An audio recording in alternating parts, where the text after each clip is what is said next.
perlu diketahui teman-teman semua, siapa tahu ada teknisi yang di lapangan menghandle Hyundai Ioniq, maka harus ekstra berhati-hati untuk menghandle terutama tegangan tingginya.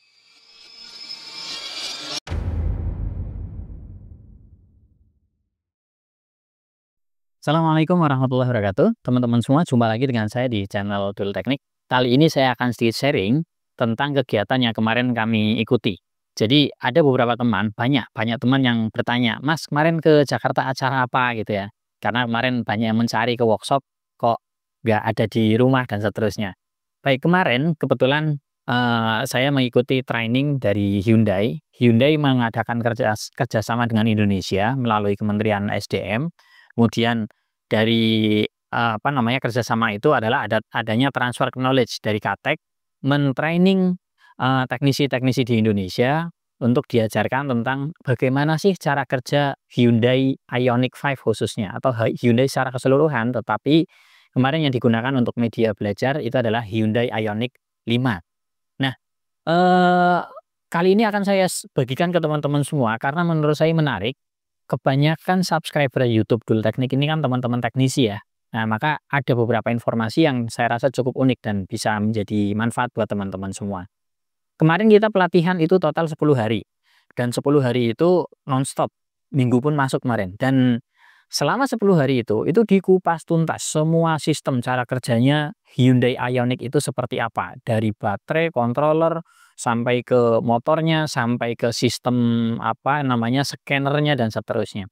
Tapi ada poin penting yang ingin saya sampaikan di sini, ada beberapa hal unik ya. Yang pertama yaitu terkait baterainya. Jadi teman-teman yang subscribe di YouTube Dul Teknik ini kan rata-rata adalah teknisi-teknisi motor listrik. Nah, ini perlu kita ketahui, ternyata di mobil listrik secara konsep tidak jauh beda dengan motor listrik. Tetapi bedanya apa? Bedanya di Hyundai Ioniq, ini kita bicara Hyundai Ioniq ya, karena nanti mobil yang lain berbeda. Di Hyundai Ioniq, baterainya itu menggunakan sistem tegangan tinggi. Mereka tegangannya itu bisa tembus sampai 800 volt DC. Nah, ini kan ngeri ya. Kalau kita pegang baterai motor listrik aman saja, karena rata-rata motor listrik hanya 72 volt. Ya kalaupun versi balap bisa sampai paling mentok-mentok 96 volt. Itu pun sangat jarang. Umumnya di Indonesia itu 60 sama 72. Maka ini nggak boleh disepelekan. Kalau tegangannya sudah di atas 400 volt, itu sudah harus sangat serius untuk urusan insulasi. Sangat serius untuk urusan waterproof-nya. Nah, maka kemarin diajarkan. Tetapi uniknya apa? Secara konsep tidak jauh berbeda dengan motor listrik. Yang membedakan skalanya lebih besar, kemudian yang kedua voltasenya dia lebih tinggi. Baik, sekarang kita sedikit kupas tentang baterainya dulu. Baterai Hyundai Ioniq 5 itu selnya menggunakan sel ini, LG SK55. Sel ini juga yang kemarin kita gunakan untuk touring ke Bromo. Saya menggunakan motor listrik gesit, kemudian baterainya saya menggunakan ini. Hanya bedanya ketika di gesit saya pasang baterainya 21S1P. Artinya apa? 21 seri, 1 paralel. Menghasilkan sekitar 75 volt. Nah, kalau di Hyundai Ioniq itu jumlah serinya itu ada dua versi ya yang dipelong ya. Yang pertama 180S atau 180 seri. Yang kedua 192 seri. Paralelnya 2 paralel.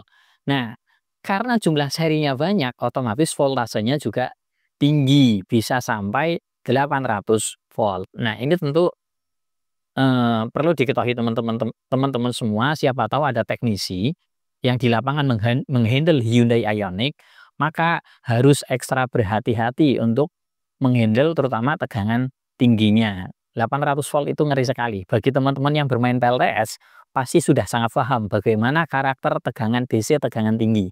Misal kalau di PLTS itu kan biasanya sekitar 200 sampai 400 volt ya, output panel. Itu kalau kabel didekatkan saja, itu keluar percikan yang cukup kuat, dan kalau kena kena tangan ya bisa langsung eee, sarafnya kena begitu ya. Maka harus dilakukan penanganan yang ekstra hati-hati. Tapi tidak perlu menjadi sesuatu yang kita takutkan begitu, ini karena ini untuk wawasan. Baik, kita coba kupas dulu ya baterainya ya. Berikut saya tampilkan ada foto foto baterai Hyundai Ioniq yang sudah dibongkar, karena kemarin prakteknya itu kita tidak boleh sampai membongkar baterai, hanya ditunjukkan baterai yang sudah terbongkar. Nah, baterai Hyundai Ioniq 5 ini yang ada di gambar kali ini, dia terdiri dari 180 sel seri, saya tulis di atasnya ya, 180S 2P atau 2 paralel, sehingga total ada 360 sel. Total ada 360 sel. Nah, kalau di motor listrik, biasanya satu baterai dijadikan satu pack. Nah, kalau di Hyundai Ioniq, ini kalau kita lihat, banyak sekali ini pack-nya ini kan. Totalnya itu ada 30 pack. Pack ini kita sebut dengan modul. Jadi ini ada satu kotak ini, ada kotak, total ada 30, itu disebut dengan modul. Total ada 30 modul. Masing-masing modul itu isinya 6S 2P atau 12 sel. Kemudian kita lihat ada yang modul 4 berjejer, ini saya lingkari, 4 berjejer, ini 4 berjejer, yang ini 3, yang ini 4, terus. Nah, ini disebut dengan BPA atau baterai pack assembly. Baterai pack assembly-nya totalnya ada 8. 1, 2, 3, 4, 5, 6, 7, 8. Nah, 8 pack assembly ini baru dikoordinir oleh BMS. BMS-nya ada di sini. Nah, sebelum kita ke jeroan tentang selnya ya, tentang susunan selnya, yang menarik adalah sistem pendinginannya juga menarik di sini. Dari 180S 2P ini, itu casingnya menggunakan ini ya, casing khusus ya. Kemarin ketika kita tanyakan nggak menjelaskan secara detail, tapi yang jelas ini casing khusus, nggak sembarang aluminium, dan ada sistem pendinginnya. Dia pendinginnya menggunakan sistem liquid. Nah, ini kalau diperhatikan sebelah kanan, ini ada inlet dan outlet untuk cairan, yang mana ini adalah sistem pendingin untuk baterainya. Kemudian sistem pendinginan yang kedua, ini kalau tadi sistem pendinginan cairan, sistem pendinginan yang berikutnya adalah air flap ya. Kalau di depan mobil Hyundai Ioniq 5 itu kalau lagi di charging, dia ada jendela terbuka di depan. Nah, itu disebut dengan automatic air flap. Dia akan terbuka ketika mendeteksi temperatur tinggi atau ketika charging, dia akan otomatis terbuka. Tujuannya hanya hanya mengalirkan angin dari luar saja. Ketika temperaturnya masih tetap tinggi, baru sistem pendinginan cairan ini berjalan. Itu untuk baterainya ya. Baik, kita lanjut ke dalam baterainya. Di sini menariknya apa? Kalau di dalam motor listrik, kita hanya mengenal adanya BMS atau Battery Management System. Lalu bagaimana kalau di mobil listrik Hyundai Ioniq ini? Ternyata di sini cukup kompleks. Di sini ada yang namanya, kalau BMS di sini disebutnya dengan BMU atau Battery Management Unit. Ya sama lah ya. BMU ini ada di pinggir sini, BMU. Kemudian masing-masing BMU itu menghandle 8 CMU. CMU itu sel untuk ya, anak BMS-nya lah ya. Satu CMU itu menghandle 4 modul. Ada yang menghandle 3 modul, ada yang menghandle 4 modul. Karena di sini kita lihat yang tengah ini dia hanya 3 modul. Nah, jadi total ada 8 CMU. CMU ini dia terhubung ke tiap modul, yang mana tiap modul dia ada kabel sensor tegangannya, yaitu mendeteksi tegangan setiap sel. Jadi sebetulnya konsepnya sama persis dengan BMS di motor listrik, hanya bedanya kalau di motor listrik BMS itu langsung ke sel, kalau yang ini BMS ke CMU dulu, masing-masing CMU baru dia ke setiap sel. Berikutnya yang menarik adalah sistem pengamanan suhu atau temperatur. Di baterai Hyundai Ioniq 5 ini terdapat 18 sensor suhu. 18 sensor suhu itu 2 diantaranya adalah untuk sensor pendingin inlet dan outlet cairannya ya. Kemudian yang 16 yang lain itu terbagi di setiap BPA, baterai pack assembly-nya. Setiap satu BPA, satu baterai pack assembly itu terdapat 2 sensor, karena tadi total ada 8 BPA ya. Masing-masing ada 2 sensor suhu. Jadi totalnya di baterai BPA-nya itu 16 sensor plus 2 sensor untuk mendeteksi cairan inlet dan outletnya. Nah, dari baterai pack ini itu disusun sedemikian rupa dengan cover yang sangat aman dan pengamanannya juga luar biasa ya. Di sini kalau kita amati itu hanya ada 3 output dari baterai ini. Ada output di 3 baterai ini. Outputnya apa saja? Nah, saya ganti warnanya pakai warna hitam deh. Output yang pertama itu adalah bagian depan sini. Ini disebut sambungan ke front junction block. Ini nyambung ke bagian depan. Di bagian depan itu kan Hyundai Ioniq ada 2 versi ya. Ada versi yang 4 penggerak, berarti di depan ada motornya, itu melalui front junction block. Juga sistem pendingin kompresor AC juga ada di depan. Dia menggunakan tegangan tinggi juga tuh kompresor AC-nya. Nah, itu yang bagian sambungan depan. Kemudian sambungan belakang, nah itu ada di sini. Ini nyambungnya ke rear junction block. Dia nyambung ke motor penggerak belakang melalui inverter dulu. Kalau di motor listrik disebut dengan controller. Kalau di sini disebutnya dengan multi inverter. Kemudian output yang ketiga itu di sini. Ini adalah soket iCCU. iCCU ini khusus untuk charging. Untuk charging di ketika dilakukan charging ya, input chargingnya melalui jalur ini. Nah, ini cukup menarik. Menariknya sebenarnya kalau teman-teman yang terbiasa merakit baterai motor listrik ya, mesti tidak asing dengan istilah-istilah yang tadi saya sampaikan ya. Hanya saja yang perlu diperhatikan adalah baterai Hyundai Ioniq ini menggunakan voltase tinggi. Dia ketika penuh bisa sampai 800 volt. Kita sama-sama tahu lithium ion itu kan penuhnya 4,2 volt. 4,2 volt dikali 180, kita coba kalkulator dulu ya, berapa? 4,2 dikali 180, 756 volt. Itu untuk yang tipe 30 modul. Bagaimana kalau dengan yang tipe 32 modul? Berarti dia 192. Itu 806,4 volt. Nah, tetapi yang beredar di Indonesia umumnya dia menggunakan 180 seri, bukan yang 192. Nah, baik. Itu untuk sistem manajemen baterainya. Berikutnya yang unik lagi adalah motornya. Motor penggerak untuk Hyundai Ioniq 5 ini yang beredar di Indonesia rata-rata penggerak belakang saja, tidak ada penggerak depan. Itu motornya peaknya itu bisa tembus sampai 160 kW. Besar sekali ya. 160.000 watt atau 160 kW. Untuk yang 4 penggerak itu ketambahan 70 kW di bagian depan. Tetapi yang beredar di Indonesia umumnya hanya yang penggerak belakang. Nah,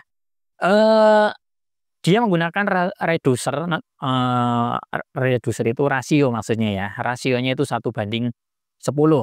Kemudian sistem pendinginannya ada sistem pendinginan oli, sistem pendinginan cairan juga, udara juga ada. Tetapi ada yang unik. Uniknya itu apa? Yaitu sistem charging. Loh, apa hubungannya motor dengan sistem charging ya? Nah, saya jelaskan. Tadi saya jelaskan motor, kemudian kok uniknya di sistem charging? Apa hubungannya? Di sini. Uniknya Hyundai Ioniq ini, sistem chargingnya itu kan ada 2 charger ya, fast charging sama slow charging. Kalau yang slow charging itu menggunakan OBC, onboard charging.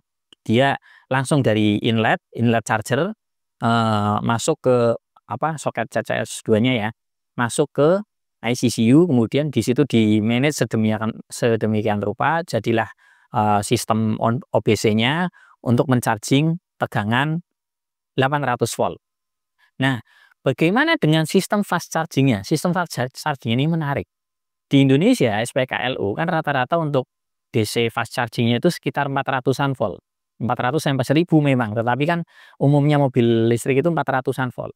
Nah, sedangkan baterainya kan 800 volt. Lalu bagaimana cara kerjanya? Ternyata cara kerjanya itu begini. Dari input charger, dia masuk dulu ke rear junction block belakang, melalui rear junction block belakang, masuk ke controller. Inilah alasan kenapa controller di mobil Hyundai Ioniq ini disebut dengan multi inverter, karena dia juga berfungsi sebagai fast charging. Kalau di motor listrik, controller itu fungsinya cuma 2, yaitu akselerasi dan deselerasi. Akselerasi itu adalah perintah throttle dan lain-lain, deselerasi itu perintah regenerative braking. Tapi kalau di mobil listrik yang Hyundai Ioniq ini ada satu tambahan lagi, yaitu charging. Apa hubungannya charging dengan controller ini? Jadi konsepnya dari input DC 400 volt tadi masuk ke junction block, kemudian masuk dulu ke controller. Setelah masuk controller, masuk ke BLDC, masuk ke motor. Untuk apa motor? Motor dimanfaatkan koilnya sebagai step up, masuk lagi ke controller, baru masuk ke baterai. Jadi input 400 volt, masuk ke controller, masuk ke motor, motor kemudian dimanfaatkan spoolnya sebagai spool charging, koil lah ya. Kemudian masuk ke converter lagi, masuk ke controller, baru di step up sesuai dengan kebutuhan baterainya. Kalau 30 modul berarti sekitar 750 sekian volt. Tapi kalau 32 modul 806, sekian volt. Nah, ini saya rasa sistem yang hanya ada di Hyundai Ioniq ya, yang saya tahu ya. Mungkin kalau teman-teman ada informasi lebih lanjut, mobil apa saja yang menggunakan sistem charging seperti ini untuk fast chargingnya gitu. Kemarin ketika kita uji coba fast charging 4 menit itu naik 10%. Wah, cepat sekali. Dan baterainya tetap dingin karena sistem pendinginnya juga langsung bekerja begitu. Nah, jadi ini mungkin sekilas tentang informasi teknisnya tentang Hyundai Ioniq ini ya. Nah, berikut kondisi Hyundai Ioniq-nya kalau kita lihat dari bawah. Di sini yang kuning ini oranye oranye itu menandakan dia jalur high voltage. Ini bagian depan, sistem pendinginnya ada radiatornya mendinginkan baterai dan mendinginkan motor belakang. Kemudian AC-nya menggunakan AC tegangan tinggi juga. Nah, kemudian ini ada pelindungnya ya, pelindungnya sudah dilepas, pelindung bagian bawah. Nah, kemudian ini di bagian belakang. Bagian belakang itu dia sudah, ini motornya menggunakan rasio 1:10. Kemudian di atas motor dia ada MCU. MCU itu multi inverter yang tadi saya sampaikan tadi. Kemudian itu untuk soket ICC, untuk soket program ya. Nah, ini pendingin motor yang olinya yang di belakang. Kemudian ini motornya dan ini baterainya yang rear junction block-nya tadi. Baik, mungkin itu konten singkat kali ini. Mohon maaf kalau lompat-lompat ya. Pada intinya itu begini. Pertama, secara acara pelatihannya saya mengapresiasi dari pihak Hyundai yang dia tidak hanya melakukan sales ke Indonesia, tetapi dia juga melakukan edukasi kepada kita para teknisi. Maka harapannya merek-merek lain juga ke depan tidak hanya berlomba-lomba jual produk ke Indonesia ya, tetapi juga mengedukasi kita para teknisi gitu.